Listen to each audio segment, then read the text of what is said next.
आपका स्वागत है स्टोरी यूनिवर्स में। कहानी और गीत, कर्नाटक की लोक कथा।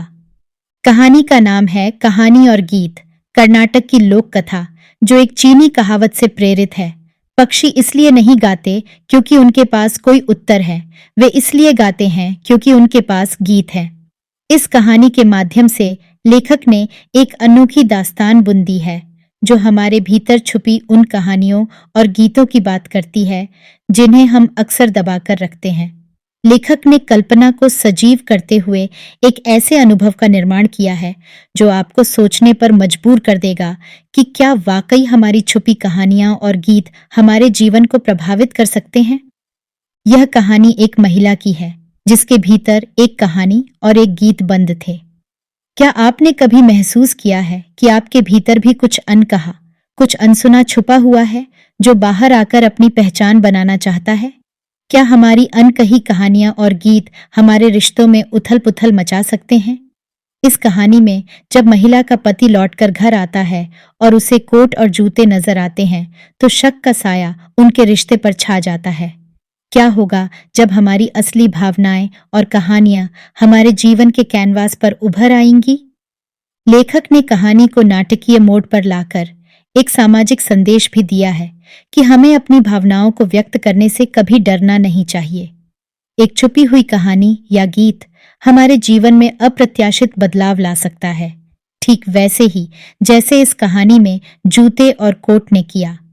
क्या आप भी अपनी छुपी हुई कहानी को बाहर आने देंगे या उसे हमेशा के लिए अपने भीतर बंद रखेंगे? तो चलिए शुरू करते हैं।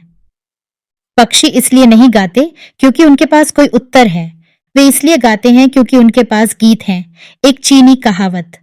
कोई एक महिला थी जिसे एक कहानी मालूम थी, उसे एक गीत भी याद था, लेकिन उसने कभी किसी को न वह कहानी सुनाई थी न गीत। कहानी और गीत उसके भीतर बंद थे और बाहर आना चाहते थे, भाग निकलना चाहते थे। एक दिन रात में सोते समय उस महिला का मुंह खुला रह गया और मौका देख कहानी बच निकली, बाहर आन गिरी, जूतों की एक झोड्डी में बदल गई और घर के बाहर जा बैठी। गीत भी निकल भागा और आदमी के कोट जैसी किसी चीज में बदलकर खूंटी पर लटक लिया। उस महिला का पति जब घर लौटा, उसे जूते और कोट दिखाई दिए और तुरंत उसने अपनी पत्नी से पूछा, कौन है घर में? कोई भी नहीं, महिला बोली। फिर ये कोट और जूते किसके हैं? मुझे नहीं मालूम, उसने उत्तर दिया। वह आदमी अपनी पत्नी के उत्तर से संतुष्ट नहीं हुआ। उसे अपनी पत्नी पर शक हुआ, जिस पर उनके बीच खूब कहा सुनी हुई और वे भयंकर झगड़ा करने लगे। घर वाला गुस्से से पगला उठा। उसने अपना कंबल उठाया और रात बिताने हनुमान जी के मंदिर में चला आया।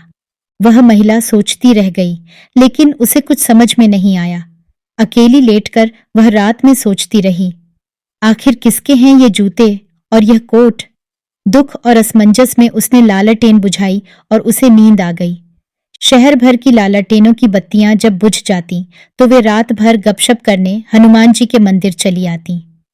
उस रात भी शहर की सारी बत्तियां वहां थीं, बस एक को छोड़ डचकर। वह काफी देर से आई। दूसरी बत्तियों ने पूछा, आज इतनी देर से क्यों आई? हमारे घर में आज पति पत्नी का झगड़ा जो चल रहा था, आग की वह लौ बोली। क्यों झगड़ियाच रहे थे वे? पति घर पर नहीं था तो जूतों की एक जोड़ी घर के बाहर आ बैठी और अंदर की एक खूंटी पर एक मर्दाना कोट आकर टंग लिया। पति ने पूछा, कोट और जूते किसके हैं? पत्नी बोली, वह नहीं जानती। इस बात पर वे झगड़ने लगे। कोट और जूते आए कहां से थे? घर की मालकिन को एक कहानी मालूम थी और एक गीत। वह न तो किसी को कहानी सुनाती है न गीत। कहानी और गीत का दम घुट रहा था तो वे बचकर भाग निकले और कोट और जूतों में बदल गए। वे बदला लेना चाहते थे। औरत को तो पता ही नहीं चला। कंबल ओढ़कर लेटे आदमी ने लालटेन की पेश की हुई दलील को सुना। उसका शक जाता रहा। जब वह घर वापस पहुंचा तो सुबह हो चुकी थी। उसने अपनी पत्नी से उसके भीतर की कहानी और गीत के बारे में पूछा, लेकिन वह तो उन्हें भूल चुकी थी। वह बोली, कैसी कहानी, कौन सा गीत? आशा करते हैं कि यह कहानी आपको बहुत पसंद आई होगी। ऐसी और कहानियां सुनने के लिए जुड़े रहिए हमारे चैनल स्टोरी यूनिवर्स के साथ। धन्यवाद।